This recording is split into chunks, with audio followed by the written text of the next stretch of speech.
Selamat datang di segmen analisa. Sekarang kita bahas adalah reaksi dari mantan teman kerjanya Agus yang menceritakan tentang karakter dia selama ini. Karena sosok yang bernama siapa ini? Ahyar ya, yang dia ngaku bahwa saya sudah 1 tahun lebih kerja bareng Agus, tahu bagaimana sifatnya dan keluarganya, sekarang cuma bisa tertawa. Ini adalah statement dia pada saat ada tayangan di channelnya Denny Sumargo.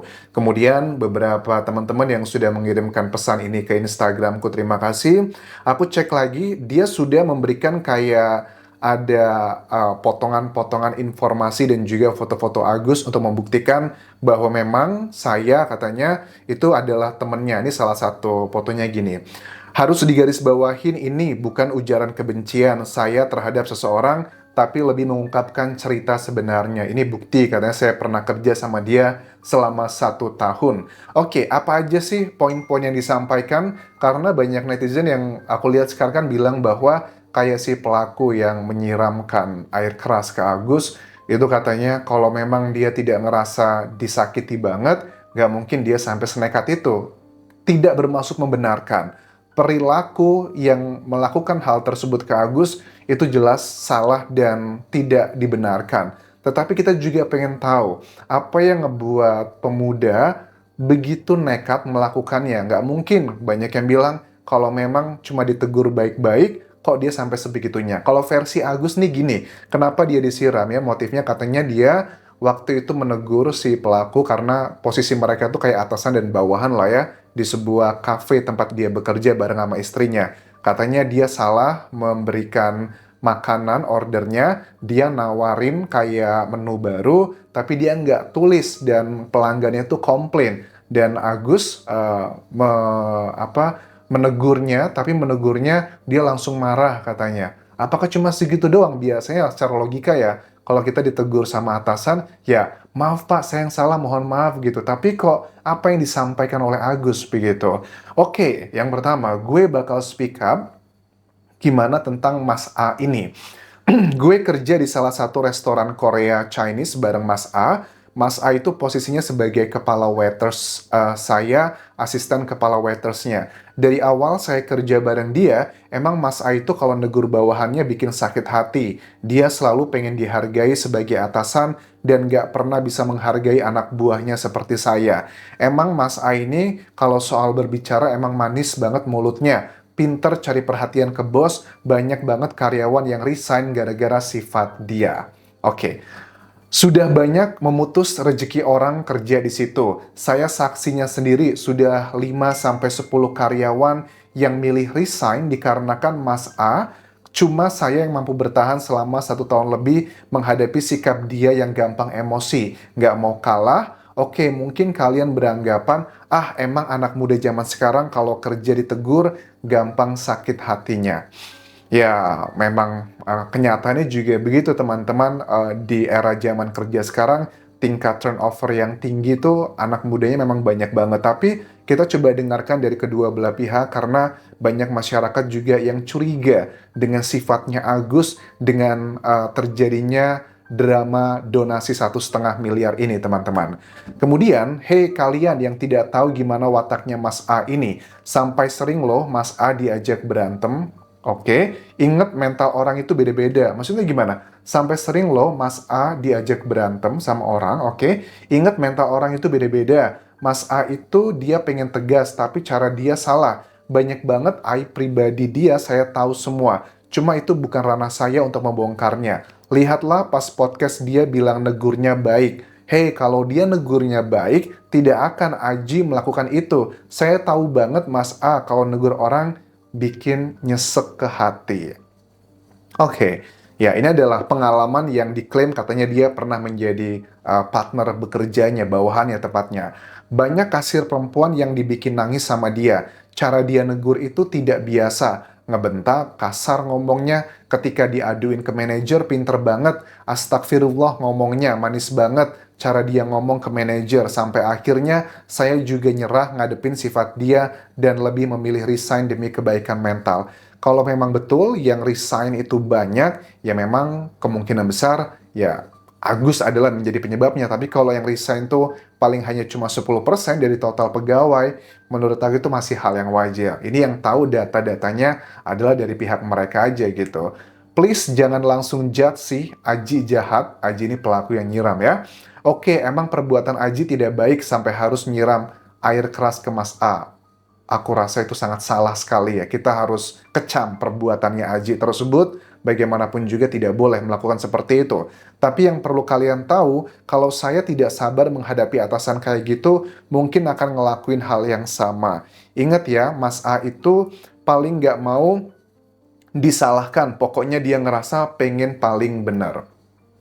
Ya, secara pribadi aku juga beberapa kali dulu ya, waktu kerja di level bawah pun juga sama punya atasan-atasan yang luar biasa astagfirullahalazim gitu. Ya, caranya adalah aku sih resign dan mencari pekerjaan yang lebih baik. Tapi kan tidak semua orang punya privilege seperti yang aku lakukan seperti itulah ya. Saya cerita gini tidak ngarang, emang faktanya seperti itu. Selama setahun saya kerja bareng Mas A, masih banyak lagi sebenarnya, cuma lebih ke arah privasi tentang dia dan istrinya. Cuma saya aja yang tahu. Untuk saat ini, cuma ini yang bisa saya sampaikan. Saya nggak tega sebenarnya ngomong gini, takut berbalik ke saya sendiri.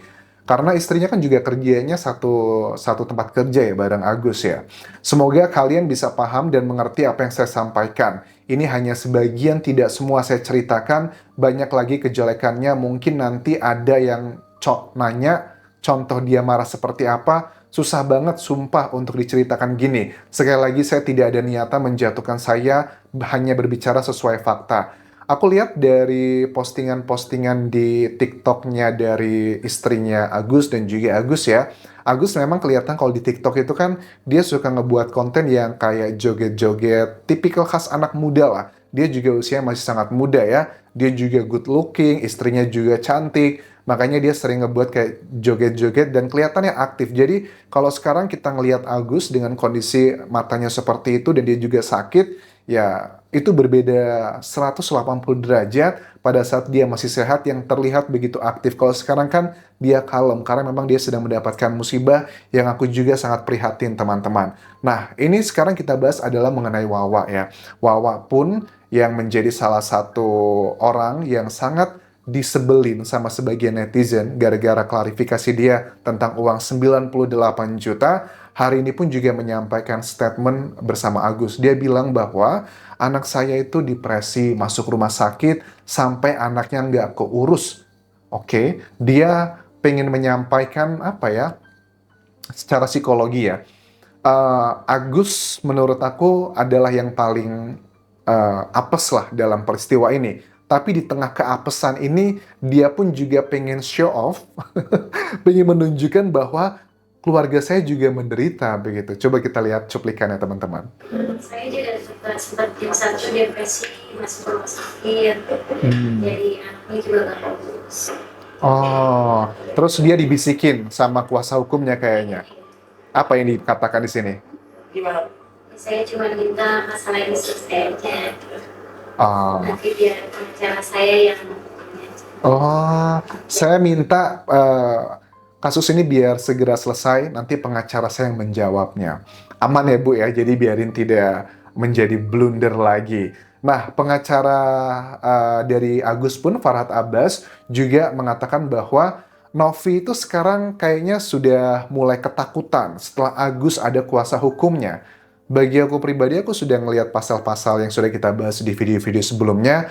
Menurut aku sih pasalnya cukup lemah ya. Karena sekali lagi, niatnya Novi itu kan uangnya juga ditransfer bukan ke rekening pribadinya Novi, tapi ke yayasannya. Berbeda loh, dalam mata hukum itu berbeda banget. Dan Novi mengatakan bahwa tidak mau mengambil uang tersebut, tetapi hanya mengamankan dan mengelola saja.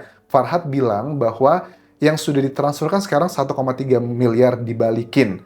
Kan bukannya Agus itu mendapatkan dana donasinya hampir 1,5 miliar. 1,5 dikurangi 1,3 miliar, artinya kan nggak nyampe 1,5 ya, 1,4-an sekian lah. Berarti ada sekitar hampir 200 juta uangnya kemana? Agus pakai BPJS, Agus tidak beli rumah, Agus tidak beli mobil, terus uangnya menguap kemana gitu? Apakah perawatan sebegitu mahalnya yang telah dilakukan oleh Agus? Bukankah dia di-cover sama BPJS? Apakah uang 200 juta tersebut ada yang sebagian besar dibayarkan untuk ngebayar utang seseorang? Oke, coba kita simak dulu cuplikan dari Farhad Abbas pada saat mengatakan Pratiwi Novianti kayaknya sudah mulai ketakutan sekarang begitu.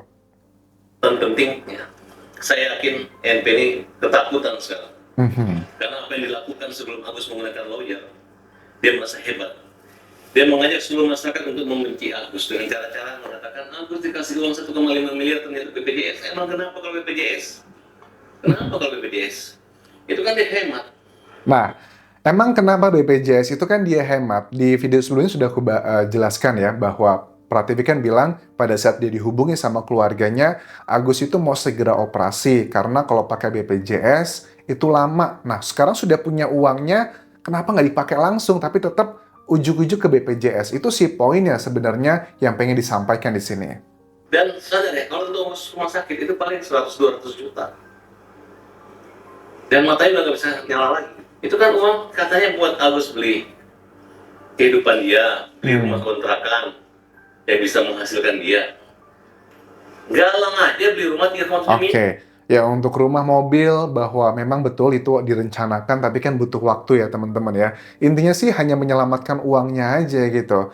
Terus ya sudahlah, sekarang sudah nasi sudah menjadi bubur dan saat ini kan juga sudah melaporkan, walaupun tetap akan ada bagian yang kayak mediasi begitu. Bahkan Denny Sumargo pun juga dibawa-bawa di sini gitu bahwa ya mereka nggak boleh dong kalau sudah ngasih donasi kok ngatur-ngatur kesannya seperti itu. Ya oke. Donasi itu atas nama Agus, kata Farhad Abbas, bukan yayasan. Saya minta Dinsos untuk mengaudit keuangannya. Mereka ini semua diuntungkan dengan kesediaan Agus ini. Oke, kalau tentang hal ini ya silahkan aja diaudit ya, karena Novi pun juga mempersilahkan.